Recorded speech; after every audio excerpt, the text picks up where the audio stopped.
Hello there and welcome to another BoBeats video here, and today we're checking out a new eurorack module, the Queen of Pentacles from Endorphins. It's an all-in-one drum machine just like their Blck Noir, which I've also reviewed, and I'll drop that link in the description if you want to go and check out that review. So the Queen of Pentacles and Blck Noir looks fairly similar, but there are some major differences as well, especially in terms of sound. So later in the video I'm going to do a little bit of a comparison between the two just so you know which one is right for you.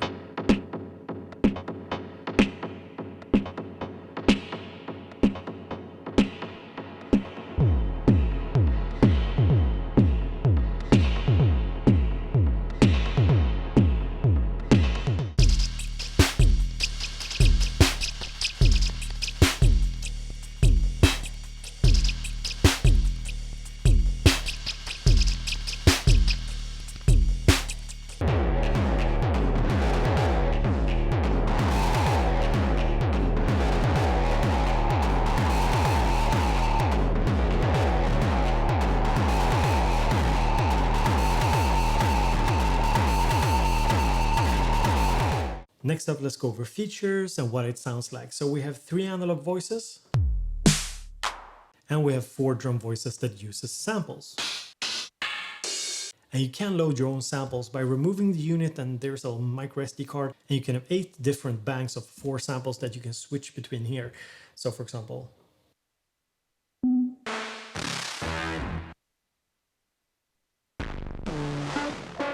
and for the samples you have control over decay as well as pitch, but there is no CV input to controlling the pitch, so you can't really play a melody with it. For the kick here we have control over the decay, we also have control over the drive here, and also over the decay for the pitch envelope.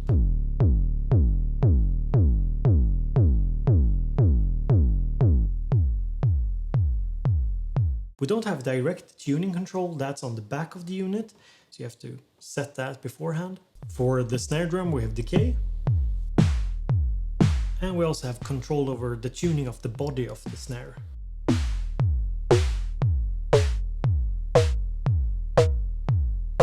And there's also bit reduction, which affects the snare and the clap, but not the bass drum.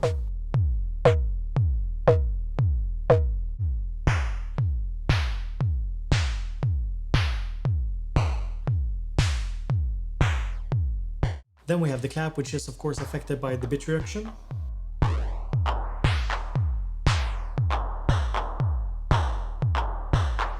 And you also have control over the tone of the clap.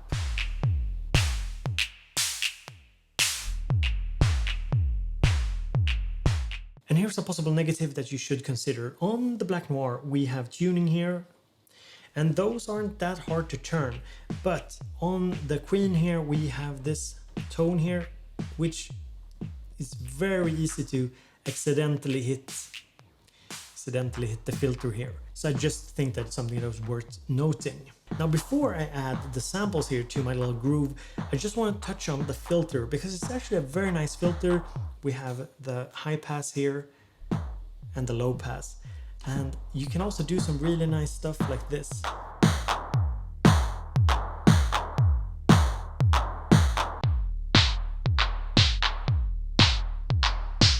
I do find that with this filter in particular, there's so many nice sweet spots that you can find that can emphasize the bass or emphasize the snare or the hi-hats a little bit. Yeah, it's just a very lovely filter design, and it's the same with the Blck Noir actually.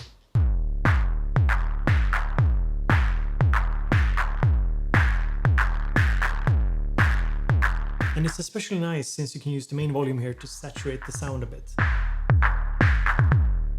Or not just a bit, it's quite a lot. Quite broken. So it's not actually peaking on my recorder here, it's internal overdrive. But this is very nice.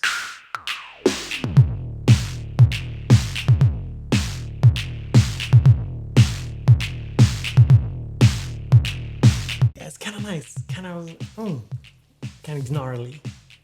And in terms of controls here, we have the volume control for the individual sounds. So we have the bass drum, the snare drum, and the clap. And then we have shared controls for samples 1 and 2 and 3 and 4. And then we have these switches here, which you can use to mute the sound and also send it to the effects. So let's do something like this.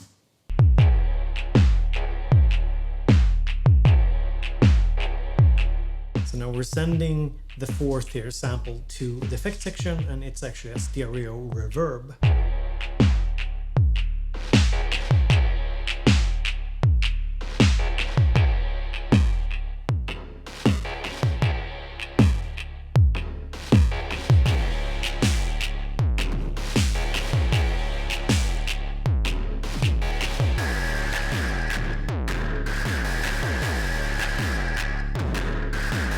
So for the sampled voices, we have this little control over here, basically letting us change the pitch. Oh, good to note also, there's a VCA CV input here as well, which isn't on the Blck Noir. And if I hit it again, so it turns blue, I use these 4 to change the decay of the sample.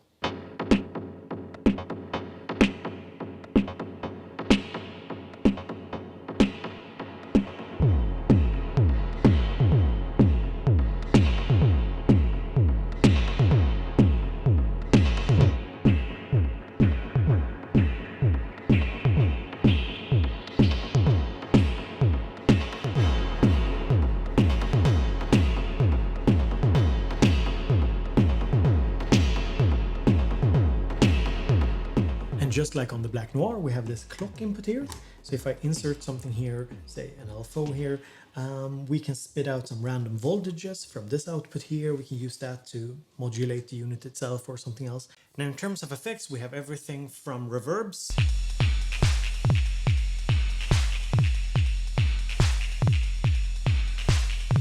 to ping pong delays,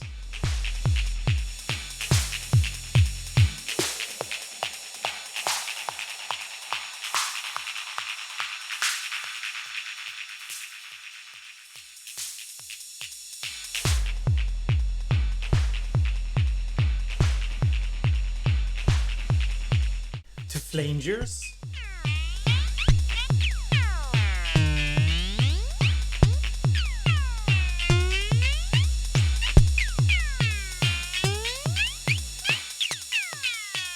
to overdrive,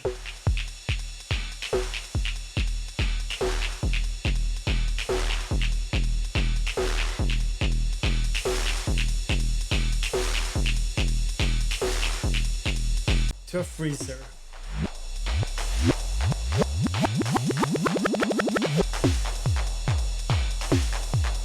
Now there's a total of 16 effects split across 2 banks, 8 effects per bank, and you can switch between them.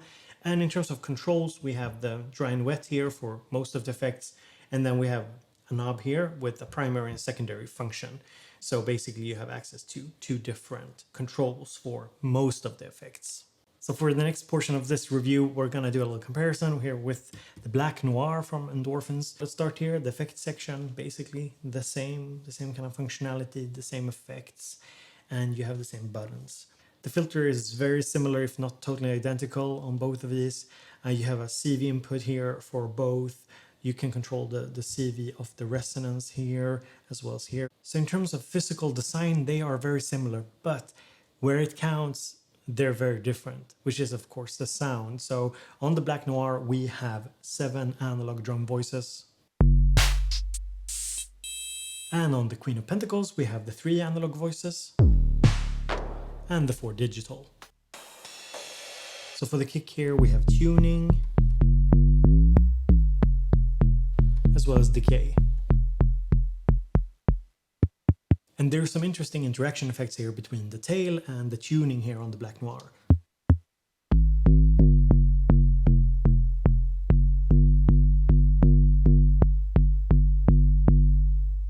So if you tune it down, the tail knob here doesn't really do much. And if you tune it up to about 1 o'clock to 3 o'clock or something, then you get a lot of effect.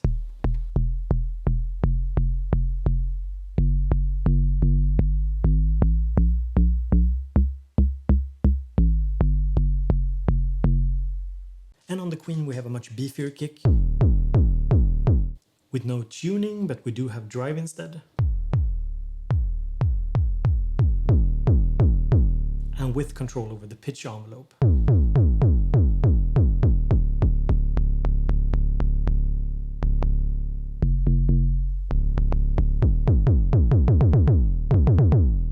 So the Queen has a more beefy kick with a bit more control, I feel, even though you don't have the direct tuning on the front panel. There's just a little bit more going on here to shape the sound. We have tuning for the snare drum, which you also have on the Queen. And you have decay on both.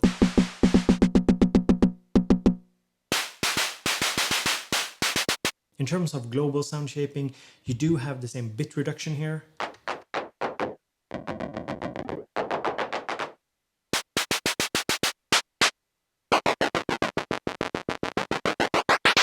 Which applies to all the sounds except the kick here on the Blck Noir, and on the Queen it only applies to the 3 analog voices, so if I turn here, nothing happens. But on the Blck Noir we can also go from this more metallic sound to a more noisy sound.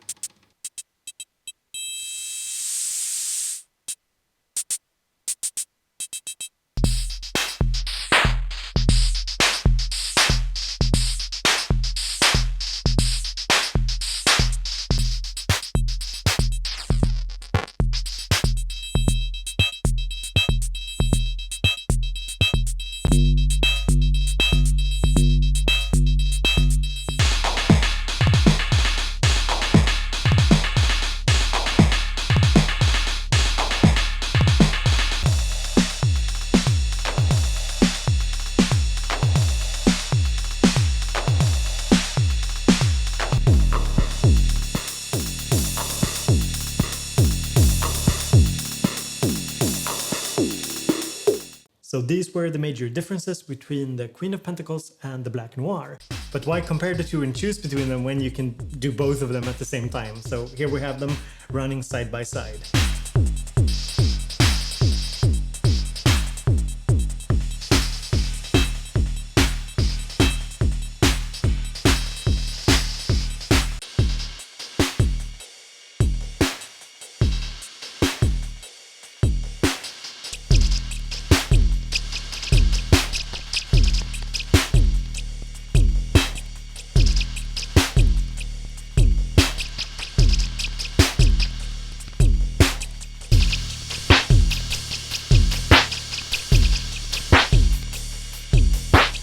So let's end off with a few positives and negatives. First off, it's definitely less noisy than the Blck Noir. I know that that was a critique that some had of the Blck Noir. Personally, it wasn't something that disturbed me a lot, but I mean, we're all very different in how we perceive noise. Maybe I'm getting a little older and I don't hear it as well.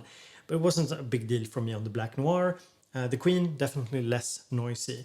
Now, a big negative for me, which might not be a negative for you, is that I don't like it when the files, the WAV files that you load in has to be a certain format. It's kind of annoying. Most of my files, my own samples that I make are 24-bit. So you can't load them, which is quite annoying. I don't want to sit and convert files. I think in 2020, you should be able to have like 32, 24, 16, whatever. Also, the little SD card reader is very flimsy. It's very easy to drop the SD card, the micro SD card when you put it in. So yeah, I don't quite like the design of that. I also don't like that the tone knob here is so close. So you can see here. It's super, I mean, I don't have the largest hands and it's super easy to adjust the filter here while I'm turning the tone knob here. So those are some of the major kind of downsides that I felt when I was using it. Sound-wise, I think it's really cool. I think it sounds good. I think it's a fun drum machine. I think it's more versatile than the Blck Noir. The Blck Noir is a little bit more old school, a little bit more rough around the edges, more gritty, whereas the Queen here has more beef to the sound and of course more flexibility with the samples. Of course, you don't have CV control over the tuning, for example, of samples. But to be honest, I don't think that's how most people would use it anyway. I think it's a good trade-off. Like what you have here is a analog and sample-based drum machine, basically in eurorack format that you can use very effectively for live setup, for example. I think that most people will set it up in a way that makes sense to them, and then they have a lot of performance controls, a decent amount of modulation options, and they can use it for their live setups or whatnot. So overall, I'm very happy with it. I think it's a very interesting little drum machine. Now, I hope you enjoyed my review today. If you enjoyed it, the best thing you can do is hit the thumbs up and subscribe to the channel. Also, don't forget to enable the little bell so you get some notifications whenever I upload, so you don't miss a video. I had a comment the other day like saying, oh, I missed like 10 of your latest videos because I wasn't notified. So be sure to hit that little bell button. And yeah, I hope you enjoyed the video. Talk to you later.